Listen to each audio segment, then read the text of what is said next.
이 아파트로 이사 오기 전날 저는 꿈을 꿉니다. 그림자 같은 한 무리의 검은 형체가 아파트 입구에 모여 뭔가를 기다리는 듯 꼼짝도 하지 않습니다. 무서우면서도 그들이 뭘 하는지 지켜보기로 했습니다. 현관으로 사람들이 한둘씩 들어오자 기다렸다는 듯이 그림자도 짝을 이뤄 뒤를 따르더군요. 한 사람당 하나씩. 거기서 꿈은 끝이 났습니다. 기분이 찜찜했지만 그대로 이사를 했습니다. 그리고 며칠 후 새벽마다 어딘가에서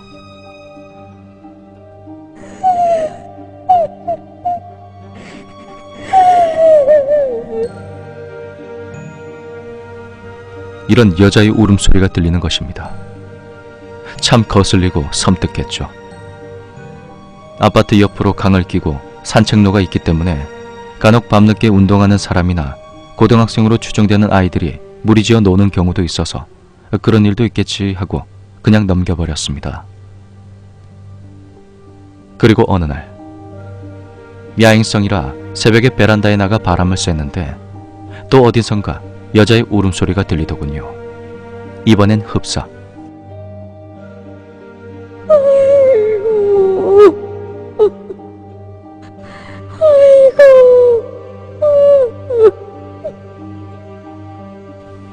이런 곡소리처럼 들려 몸소리를 치는데 요란한 사이렌 소리와 함께 구급차와 경찰차가 아파트로 들어오는 것입니다.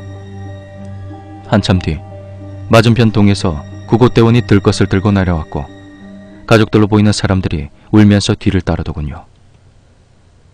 들것에 누워있는 인물은 면보가 머리부터 발끝까지 덮여있어 누군가 운명을 달리했다는 걸 알 수가 있었죠.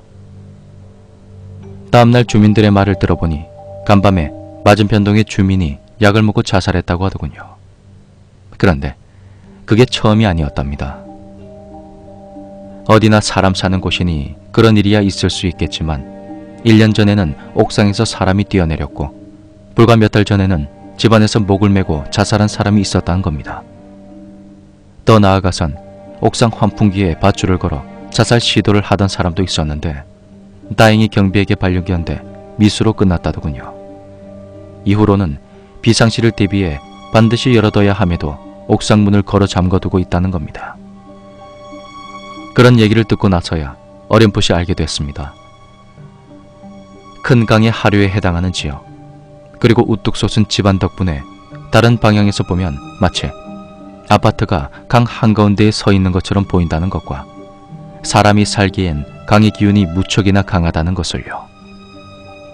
그것을 깨닫고 나자 새벽에 베란다에 나가면 자꾸 의식해서인지 이젠 여자 울음소리와 더불어 불쑥 어린아이의 까르르 하고 웃는 소리, 낮은 톤의 남자가 중얼거리는 소리와 정체를 알 수 없는 물체가 허공을 가로지르는 등 이상한 현상이 반복되었습니다. 남편에게 이런 말을 하고 제대로 알아보지 못해서 실수한 것 같다고 하니 사람 안 죽는 곳이 있나? 괜한 걱정이다. 이러고 단박에 무시하더군요. 그 후 처음으로 맞이하는 겨울이었습니다. 그날은 때이른 눈까지 내려 몹시도 추웠죠. 회식하느라 늦은 남편을 기다리며 책을 보고 있는데 문득 밑도 끝도 없이 서글프고 갑자기 외로워지는 것입니다. 혼자 있는 시간이 많아서 평소와 다를 바도 없는데 말입니다. 처음엔 그냥 기분 탓인가 하고 떨쳐버리려다 커피도 마시고 음악도 들었죠. 그런데 시간이 흐르면서 원인 모를 서름이 울컥하고 걷잡을 수 없을 지경에 이르렀습니다. 세상에 덩그러니 혼자 남겨진 것 같고 사는 게 부질없다는 기분에 사로잡혀 아무 생각도 할 수 없고 오직 한 가지만 떠오르는 겁니다. 여기서 끝내자. 오직 이 생각뿐이었습니다. 무슨 생각을 했는지 모르겠습니다. 지금이 아니면 안 된다는, 이제 때가 됐다는 생각이 저를 완전히 지배하고 있었던 것 같습니다. 전 몸에 열이 많아 겨울에도 얇은 옷을 입는데 그때도 하얀 얇은 민소매 원피스를 입고 있었죠. 그런 차림으로 베란다로 나갔습니다. 눈 내리는 겨울밤, 살이 찔깃듯 추워야 하는데 아무렇지도 않더군요. 베란다 바깥 유리문을 열고 방충망도 열고 오직 울타리만을 마주한 채 안으로 들이치는 눈바람을 맞고 섰습니다. 베란다로 넘어 보이는 건너편 비동 어딘가를 물끄러미 바라보며 여기만 넘어서면 다 끝난다는 생각에 잠겼는데 문득 어머니가 보고 싶었습니다. 제가 보고 있던 곳이 바로 친정 어머니가 사시는 집이었죠. 엄마, 이렇게 입으로 어머니를 부르는 그 순간 내가 지금 뭐 하고 있는 거지? 하고 비로소 12층 베란다에 위태롭게 서 있는 제 자신을 깨달았습니다. 화들짝 놀라 돌아서려는데 몸이 움직이지 않는 것입니다. 손가락 하나 눈동자조차 돌릴 수가 없더군요. 그때 홀렸구나 싶었습니다. 정신 차리자 하고 속으로 외치며 뭐가 뭔지 알 수 없는 소용돌이 안에 갇힌 것처럼 안간힘을 쓰며 그렇게 집중하고 있는데 소리가 들렸습니다. 가자. 내랑 같이 가자. 응? 얼른 가자. 가자.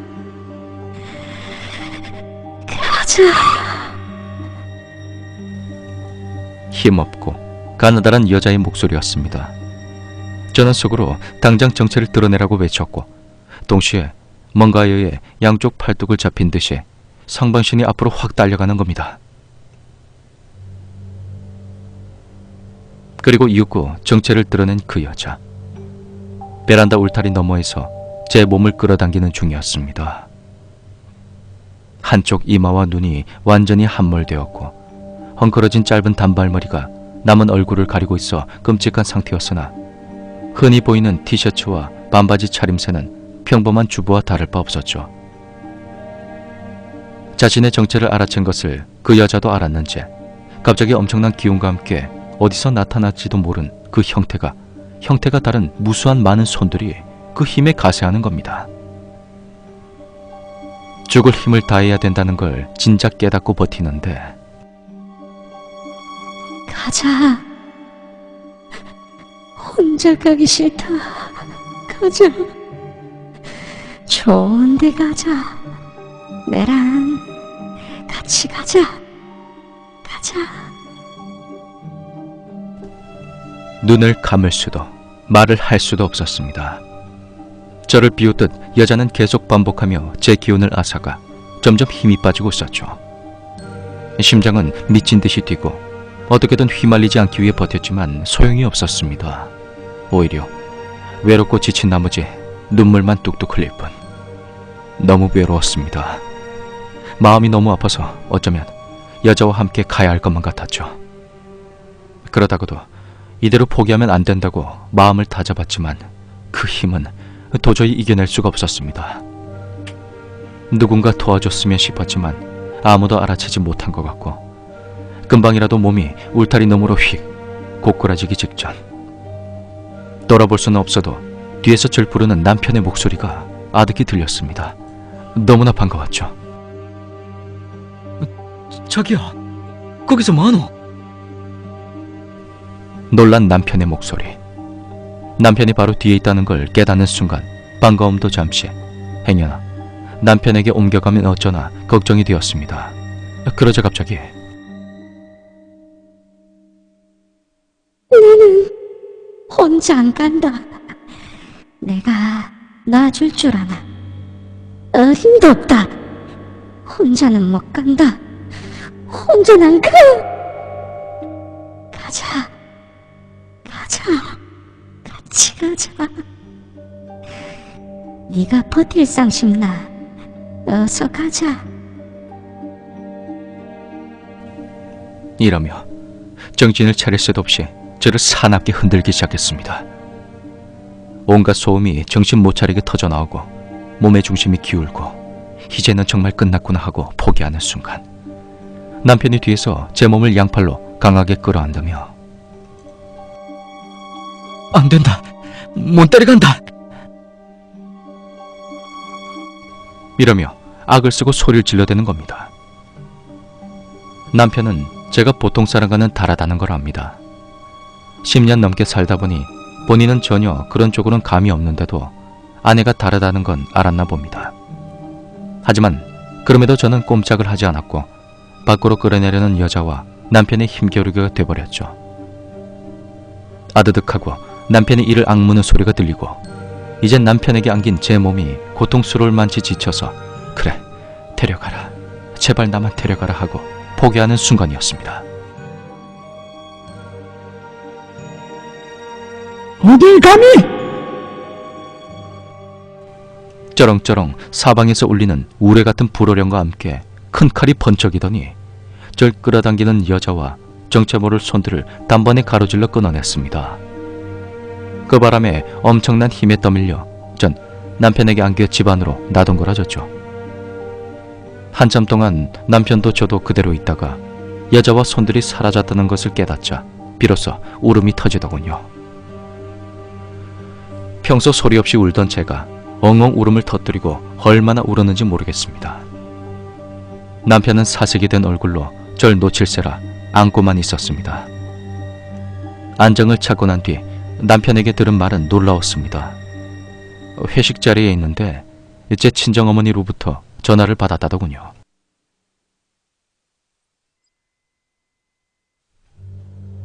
아이고, 자네가 빨리 집에 가게. 아무것도 묻지 말고 빨리 가서 막아라. 어서 가라. 지금 베란다에 있는데 빨리 안 가면 죽는다. 빨리 가라. 남편은 놀라서 허둥지둥 차를 몰아 집으로 왔답니다. 중간에 전화를 했지만 제가 받지 않자 분명 일이 터졌다고 확신이 들었다고 하더군요. 그 시간 제 어머니는 제사 때문에 대구에 계셨는데 뭔가 기분이 좋지 않아 친척들이 얘기를 나누는 동안 혼자 방에서 쉬고 계셨답니다. 그런데 어머니와 같은 비동에 사시는 친구분이 전화를 하셨다더군요. 아이고, 여보세요.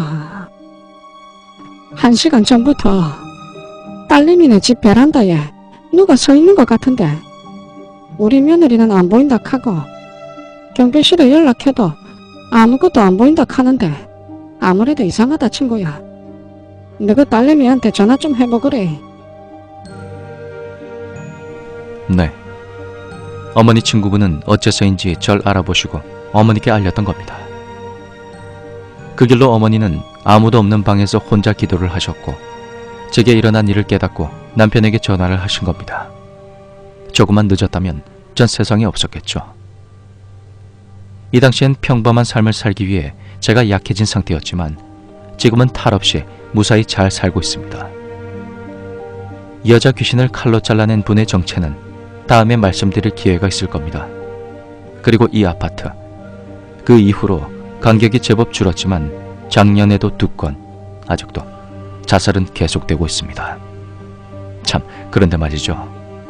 몇백 세대가 사는 아파트에서 거의 1시간이 흐르도록 저를 본 사람은 없었답니다. 누군가 보고도 모른 척 했는지 모르겠지만 만약 그랬다면 눈 내리는 겨울밤 민소매 원피스 차림으로 베란다 난간에 붙어 1시간 동안 꼼짝도 하지 않은 여자가 이상하지 않았을까요? 아니면 아파트 주민들이 저를 보지 못한 것도 사람을 데려가려는 그 귀신의 장난이었을까요?